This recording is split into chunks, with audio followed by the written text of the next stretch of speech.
Everyone, ಪ್ರಶ್ನೆ ಸಂಖ್ಯೆ 92. Oxygen ಸಹಿತ ಮತ್ತು ಆಕ್ಸಿಜನ್ ರಹಿತ ರಕ್ತದ ಸಾಗಾಣಿಕೆಗೆ ಮಾನವನ ಹೃದಯದ ರಚನೆಯು ಹೇಗೆ ಸಹಾಯಕವಾಗಿದೆ ವಿವರಿಸಿ ಅಂತ ಇದೆ. ಇದು ಮೊದಲನೇ ಪ್ರಶ್ನೆ. ನೋಡಿ, ಆಕ್ಸಿಜನ್ ರಹಿತ ಮತ್ತು ಆಕ್ಸಿಜನ್ ಸಹಿತ ರಕ್ತದ ಸಾಗಾಣಿಕೆ ಅಲ್ವಾ. ನೋಡಿ, ಈ ಮಾನವನ ಹೃದಯವನ್ನ ನೋಡಿದಾಗ ನೀವು ಎಡ ಮತ್ತು ಬಲಭಾಗಗಳು ಏನಾಗಿದೆ, ವಿಭಜನೆಯಾಗಿದೆ. ಅಲ್ಲಿ ರಕ್ತದ ವಿನಿಮಯ ಆಗೋದಿಲ್ಲ. ಎಡ ಮತ್ತು ಬಲಭಾಗದ ನಡುವೆ ರಕ್ತದ ವಿನಿಮಯ ಆಗೋದಿಲ್ಲ. ಎಡಭಾಗದ ರಕ್ತವು ಬೇರೆ ರೀತಿಯಾಗಿ ಸಾಗಾಣಿಕೆ ಆದ್ರೆ ಹೃದಯದ ಬಲಭಾಗದಲ್ಲಿ ರಕ್ತವು ಬೇರೊಂದು ಭಾಗದಲ್ಲಿ ಸಾಗಾಣಿಕೆ ಆಗತ್ತೆ ಅಲ್ವಾ. ಇಲ್ಲಿ ನೋಡಿ, ಹೃದಯವು ವಿಭಿನ್ನ ಕೋಣೆಗಳನ್ನ ಹೊಂದಿದೆ.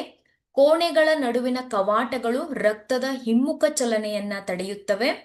ಸೆಪ್ಟಮ್ ಎನ್ನುವಂತಹ ಒಂದು ವಿಭಜಿಸುವ ಭಿತ್ತಿಯನ್ನ ಹೊಂದಿದೆ. ಅದು ಎಡಭಾಗ ಮತ್ತು ಬಲಭಾಗವನ್ನ ವಿಭಜಿಸುತ್ತೆ. ಈ ಸೆಪ್ಟಮ್ ಅನ್ನುವಂತಹ ಒಂದು ಭಿತ್ತಿ ಹೃದಯದ ಎಡಭಾಗ ಮತ್ತು ಬಲಭಾಗವನ್ನ ಅದು ವಿಭಜಿಸುತ್ತೆ. ಹಾಗೆ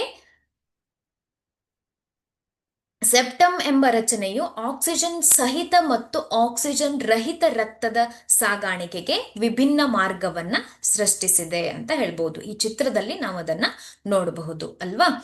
ನೋಡಿ, ಎರಡನೇ ಪ್ರಶ್ನೆಯನ್ನ ನೋಡೋಣ. ಮಾನವನಲ್ಲಿ ಪಚನಗೊಂಡ ಆಹಾರವು ಹೇಗೆ ರಕ್ತಕ್ಕೆ ಹೀರಲ್ಪಡುತ್ತದೆ ಮತ್ತು ಅಗತ್ಯ ವಸ್ತುಗಳ ಸಾಗಾಣಿಕೆಯಲ್ಲಿ ರಕ್ತದ ಕಾರ್ಯವನ್ನ ತಿಳಿಸಿ ಅಂತ ಇದೆ. ಯಾವ ರೀತಿಯಾಗಿ ಒಂದು ಆಹಾರವು ಹೀರಲ್ಪಡುತ್ತೆ? ಸಣ್ಣ ಕರುಳಿನಲ್ಲಿರುವಂತಹ ವಿಲ್ಲೈಗಳೆಂಬಂತಹ ಒಂದು ಬೆರಳಿನಾಕಾರದ ರಚನೆಗಳಿಂದ ಅದು ಹೀರಲ್ಪಡುತ್ತೆ. ರಕ್ತದ ಪ್ಲಾಸ್ಮಾ ಆಹಾರ, ಕಾರ್ಬನ್ ಡೈಆಕ್ಸೈಡ್, ನೈಟ್ರೋಜನ್ ತ್ಯಾಜ್ಯಗಳನ್ನ ಸಾಗಿಸುತ್ತದೆ. ಹಾಗೆ ರೆಡ್ ಬ್ಲಡ್ ಸೆಲ್ಸ್, ಕೆಂಪು ರಕ್ತ ಕಣಗಳು ಆಕ್ಸಿಜನ್ ಅನ್ನ ಸಾಗಿಸುತ್ತೆ. ಹಾಗೆ ಲವಣಗಳಿಂದ ಇತರ ಅನೇಕ ವಸ್ತುಗಳನ್ನ ಲವಣಗಳಂತಹ ಅನೇಕ ವಸ್ತುಗಳನ್ನ ರಕ್ತವು ಸಾಗಿಸುತ್ತೆ. Thank you.